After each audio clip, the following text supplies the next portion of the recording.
I would like to request our chief guest, Mrs. Gitanjali Kirloskar, to share a few words with us. Few words were very difficult, so I'm going to share many words, and I thank you for your patience in advance. I must admit, Lakshmi, I'm a little humbled sharing the stage with you today, yet grateful to have this opportunity of engaging with a personality who has not only achieved a lot, but is also a friend, for whom I care for and deeply respect, as did my late husband, Vikram. Very happy to see Hardeep Singh Ji here. I was told I thought that he might not come, but then I said he is not going to miss celebrating Lakshmi and swallowing the sun. It was also very wonderful to spend time with Indira. And yesterday, I could experience the shared values and the sisterly bond. At the risk of repeating her accolades, Lakshmi Puri, a distinguished diplomat, former ambassador, in leadership positions at the UN, leader in the first global organization to promote gender equality, recipient of the Eleanor Roosevelt Award for Human Rights, many more, and now an author who has earned literary acclaim with her debut novel, Swallowing the Sun. Some people's grace transcends intimacies, niceties, or as you, Lakshmi, yourself put it, the pantomime of diplomacy.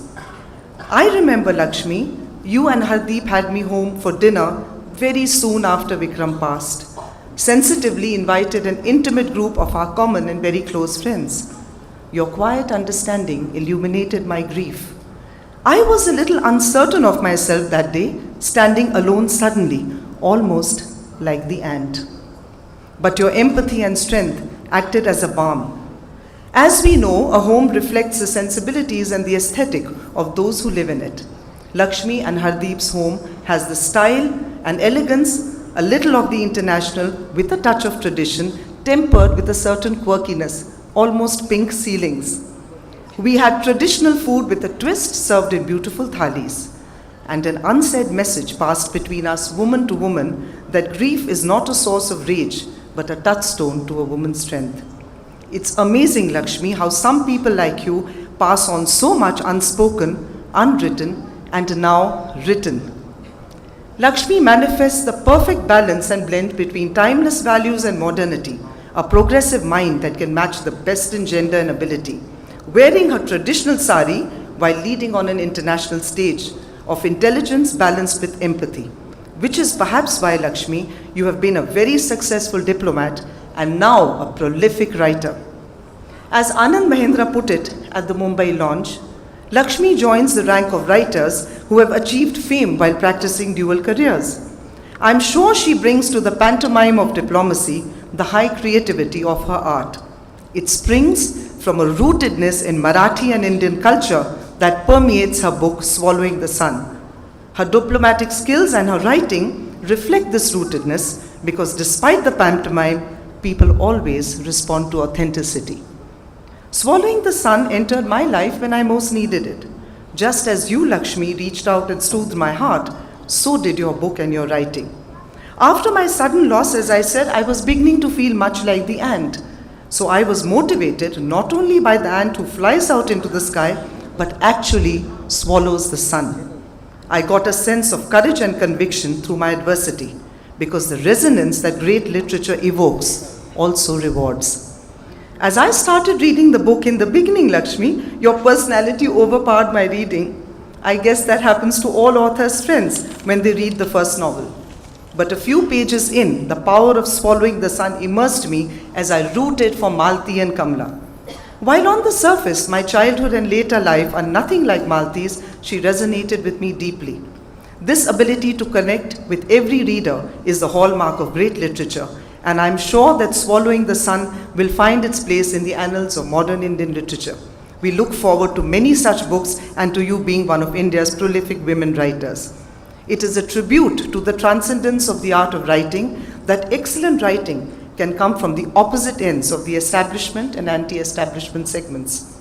The resonance with Malti was rewarding because Malti's courage and spirit spoke to me independently of the specifics of era and plot. It's about women struggling to fight patriarchy against the backdrop of the independence movement, I think across 3 decades. from the norm that tradition binds and suppresses. It's about women who don't just want to, I quote, step into the masculine realm but shape it too, unquote. As the book says, I quote, the desire to learn subjects and new ideas at the level of complexity that women were not privileged to access. Tough young women to the world, no wallpapers for craven bees, unquote. Studying Kafka, playing sport, and living life. But it is not activism, overt aggressive feminism, nor rebellion, nor insensitivities to the environment. I think of the book as a tribute to the ordinary, in quote, daring to attain the unattainable, yet anchored in their family, their culture, and the society around. This way of harmonious striving towards self-realization and equality profoundly resonates with me, as it would with many. Frankly, it transcends gender and can be true of either man or woman. In fact, I found the male characters equally strong but sensitive. In my eyes, my dear friend Lakshmi is much the same as the person and the author we are celebrating today. Somewhere, Lakshmi, in my mind, at the end of it all, you represent the Indian woman who is not just a gender, but a civilizational value. And that also reflects in the women characters in your book. While swallowing the sun is an expression of the potentiality of the innate strength of ordinary people, I think the closing two lines of the beautiful Abhang from the book, which she has quoted, also adds a cosmic truth that this strength springs from the human soul's ability to be untouched by the strangeness and predation of Maya or reality, and hence I quote from it. Muktabai sees all. Muktabai laughs, unquote, and life goes on. Thank you, Lakshmi.